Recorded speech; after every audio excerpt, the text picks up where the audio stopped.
Video చూడడం start చేసే కన్నా ముందే వీడియోకైతే లైక్ చేయండి. Hello guys, welcome back to our channel village Vakeel Vasavi. Videos అయితే పోస్ట్ చేసి 1 వీక్ అయిపోతుంది కదా. నాకు ఎగ్జామ్స్ ఉన్నాయి, semester exams, LLM second year, మీకు ఆల్రెడీ నేను చెప్పాను కదా. సో అందుకనే వీడియోస్ అయితే డిలే అవుతూ వచ్చింది. So after 1 week I'm back. So ఈరోజు వీడియోలో నేను చెప్పాలనుకునేది ఏంటి అంటే, నాకు కొంచెం కాదు, నాకు చాలా సాడ్గా అనిపించింది.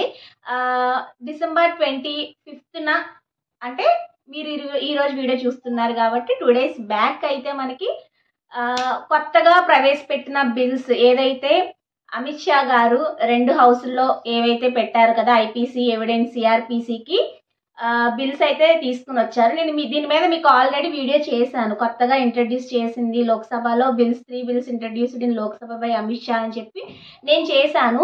మీరు ఆ వీడియో చూసినట్లయితే కనుక మీకు నేను అప్పుడే చెప్పాను, ఇవి అతి త్వరలోనే యాక్ట్స్ అయిపోతాయి అని చెప్పేసి. నేను ఎందుకు అంత స్ట్రాంగ్గా చెప్పాను అంటే, ఆ బిల్స్ ఇంట్రడ్యూస్ చేసింది అమిత్ షా గారు కాబట్టి అవి డెఫినెట్గా అయితే యాక్ట్స్ అయిపోతాయి అని నేను చెప్పాను. మీరు ఎవరైనా వీడియో చూడకపోతే ఆ వీడియో సంబంధించిన లింక్ నేను డిస్క్రిప్షన్ బాక్స్లో ఇస్తాను, మీరైతే చెక్ చేయండి. నేనైతే 100% ఆ రోజే చెప్పాను, అవి డెఫినెట్గా త్వరలోనే యాక్ట్స్ అయిపోతాయి అని చెప్పి.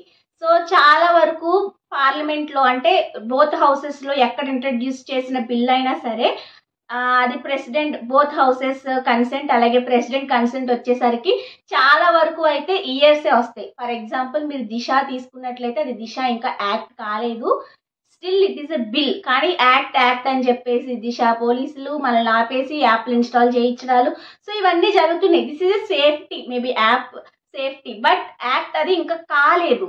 బట్ ఇది అసలు నన్ను అడిగితే ఎందుకు పనికిరాని బిల్స్ మాత్రం త్వరగా అయితే యాక్ట్ చేసేసారు.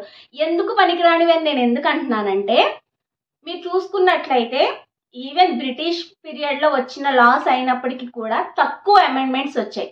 మనం చేసుకున్న ఇండిపెండెన్స్ తర్వాత వచ్చిన యాక్ట్స్లోనేమో ఆల్రెడీ కాన్స్టిట్యూషన్కి నియర్లీ 110 వరకు వెళ్ళిపోతున్నాం, 108 వరకు అమెండ్మెంట్స్ జరిగిపోయాయి. అండ్ ఇంకా చాలా వరకు కూడా మనం చేంజెస్ చేస్తూనే ఉన్నాం. కానీ బ్రిటిష్ లాస్లో చేంజెస్ చాలా తక్కువ. మీరు ఇండియన్ కాంట్రాక్ట్ యాక్ట్ తీసుకున్నా కూడా చాలా తక్కువ చేంజెస్ అయితే వచ్చాయి. మీరు ఎన్ఐ యాక్ట్ తీసుకున్నట్లయితే ఒకటే ఒక అమెండ్మెంట్ వచ్చింది ఇప్పటి వరకు. సో అలా అమెండ్మెంట్స్ చాలా తక్కువ. మనకి IPC, CrPC, Indian evidence act అని చాలా ముద్దుగా పిలుచుకుంటూ ఉంటాం మనం. ఎట్లా అంటే లా చదివే వాళ్ళకి అవి చాలా ఇష్టమైన పదాలు. మనం దానికి చాలా స్వీట్గా ఇండియన్ పీనల్ కోడ్ అనము, ఐపీసీ అనుకుంటాం. క్రిమినల్ ప్రొసీజర్ కోడ్ అనము, సిఆర్పిసి అంటాము. ఇండియన్ ఎవిడెన్స్ యాక్ట్ని మాత్రం ఎవిడెన్స్ యాక్ట్ అని చెప్పి పిలుస్తాం. సో వాటిల్ని మారుస్తున్నారు అనగానే ఆల్రెడీ ఇయర్స్గా చేసి ప్రిపేర్ అయ్యే వాళ్ళకి చాలా కోపం అయితే వస్తుంది. అండ్ ఇప్పుడే స్టార్ట్ చేసిన వాళ్ళకి పర్వాలేదు, ఎలాగల మేనేజ్ చేసుకుంటారు. అండ్ అసలు ఇంకా క్లాసెస్కి ఆ సబ్జెక్ట్స్కి రీచ్ అవ్వని వాళ్ళకి కొత్త యాక్ట్స్ వచ్చేస్తాయి కాబట్టి వాళ్ళకి ఇంకా అసలు ఐపీసీ, సిఆర్పిసి, ఎవిడెన్స్ యాక్ట్ పాతవి వాళ్ళకి పని లేదు, కొత్తవి మాత్రమే నేర్చుకుంటారు. సో ఇది వచ్చి ఎవరికి ఎఫెక్ట్ అంటే, ఆల్రెడీ జేసీజేకి ఎప్పటి నుంచి ప్రిపేర్ అవుతున్న వాళ్ళకి, అలాగే ఆల్రెడీ ఆ సబ్జెక్ట్స్ లాలో కంప్లీట్ చేసి జస్ట్ బయటకు వచ్చిన వాళ్ళకి కొంచెం ఇబ్బంది. కాబట్టి జేసీజేకి వాళ్ళు మళ్ళీ ఆ సబ్జెక్ట్స్ ప్రిపేర్ అవుతారు. సో ఇలా ఇబ్బంది అయితే ఉంటుంది. సో వీటి నేమ్స్ అయితే కనుక ఇండియన్ ఎవిడెన్స్ యాక్ట్ని భారతీయ సాక్ష్య సంహిత, నెక్స్ట్ క్రిమినల్ ప్రొసీజర్ కోడ్ని భారతీయ నాగరిక సురక్ష సంహిత, ఇండియన్ పీనల్ కోడ్ని భారతీయ న్యాయ సంహిత. సో ఈ పదాలు ఇప్పుడు మనకి కష్టంగా ఎలా అంటే చూసి చదివే అంత ఇదిలో ఉంటాయి. బట్ కొన్ని జనరేషన్స్ అవసరం లేదు, ఇయర్స్ గడుస్తున్న కొద్దీ ఎలా అయితే మనకి ఐపీసీ, సిఆర్పిసి ఎవిడెన్స్ ఉండిందో అలాగే మారుతాయి. బట్ ఎవరికి అంటే కొత్తగా రాబోయే వాళ్ళకి, కొత్తగా చదవబోయే వాళ్ళకి, అంటే ఫ్రెష్గా లా ఇంకా జాయిన్ అవ్వకుండా ఇప్పుడు లేదా జాయిన్ అయ్యి ఇంకా సబ్జెక్ట్స్ చదవని వాళ్ళకి ఏంటంటే అవి కామన్గా ఉంటాయి. మనకి ఐపీసీ అని ఎలా అంటున్నామో వాళ్ళు బీఎస్సీఏ. సో అట్లా ఎలా అయినా షార్ట్ కట్స్ వచ్చేస్తాయి కదా, మనం ఏదైనా సరే షార్ట్ కట్స్ పెట్టేసుకుంటాం కాబట్టి అది అలా వెళ్ళిపోతుంది. మేబీ ఫ్యూచర్లో మనకి అలా అర్థమైపోతాయి. యాక్ట్స్ ఏంటంటే కొత్త నేమ్ అనేది మనకి పాత పడిపోతుంది. ఏదైనా అంతే కదా, కొత్త వింత పాత రోతలాగా కొత్తగా ఉన్నప్పుడే మనకి అది పలకడానికి కష్టంగా ఉంటుంది, బట్ వెళ్తూ ఉంటే ఈజీ అయిపోతుంది. సో ఇది ఎవరికి ఇబ్బంది అవుతుంది అంటే, ఆల్రెడీ జేసీజేకి కొన్ని ఇయర్స్గా ప్రిపేర్ అవుతున్న వాళ్ళకి, అండ్ ఇంకా ఎవరికి కష్టం అవుతుంది అంటే ఆ సబ్జెక్ట్స్ చదివేసి బయటికి వచ్చేసిన వాళ్ళకి కష్టం అవుతుంది. ఎవరికి ఈజీ అవుతుందంటే ఇప్పుడు ఆల్రెడీ ఇంకా చదవకుండా ఉన్న వాళ్ళకి ఆ సబ్జెక్ట్స్ లేదా లా జాయిన్ అవ్వని వాళ్ళకి అది కామన్గా అయిపోతుంది. మామూలుగా ఏవో కొన్ని చేంజెస్ లేదా అమెండ్మెంట్స్, కొన్ని సెక్షన్స్ తీసేసాము, కొన్ని సెక్షన్స్ యాడ్ చేసామని చెప్పాను. నేను మీకు ఆల్రెడీ ప్రీవియస్ వీడియోలో డిస్క్రిప్షన్లో లింక్ ఉంది, చెక్ చేయండి. సో దానిలో నేను ఏం చెప్పాను, ఏవేవి సెక్షన్స్ ఎన్ని నెంబర్స్ ఉండే అంతకుముందు పాత దానిలో, ఇప్పుడు కొత్తగా ఎన్ని యాడ్ అయ్యాయో తగ్గించారా. సో ఐపీసీ సెక్షన్స్ మనకు తగ్గాయి కదా. సో అట్లా మీరు ఆ వీడియో చెక్ చేయండి.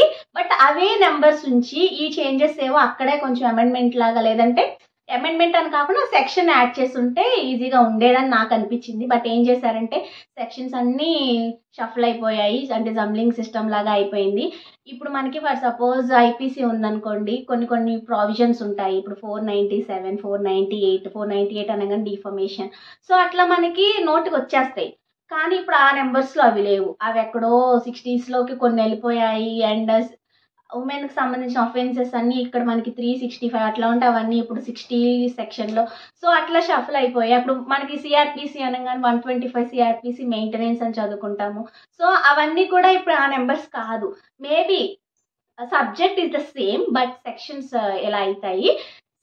మామూలుగా సబ్జెక్ట్ సేమ్ కాబట్టి పర్వాలేదు, కొత్తవి మాత్రం నేర్చుకుంటాం. బట్ సెక్షన్స్ని కూడా మనం అలవాటు చేసుకోవాలి. This is the main difficulty మనం ఫేస్ చేయబోతున్నది. సో ఇప్పుడు ఫ్రెష్గా జేసీజే కానీ ఎవరైనా ప్రిపేర్ అవ్వాలి అనుకుంటే మీరు పాత యాక్ట్స్ ఇంకా ఆ 3 వదిలేయండి, కొత్త బేర్ యాక్ట్స్ వచ్చేస్తాయి. నిన్నటి వరకే అది, అంటే December 24th వరకే అది బిల్లు. December 25th అయితే గనక ప్రెసిడెంట్ మన ద్రౌపది ముర్ము గారు అయితే కన్సెంట్ ఇవ్వడం జరిగింది.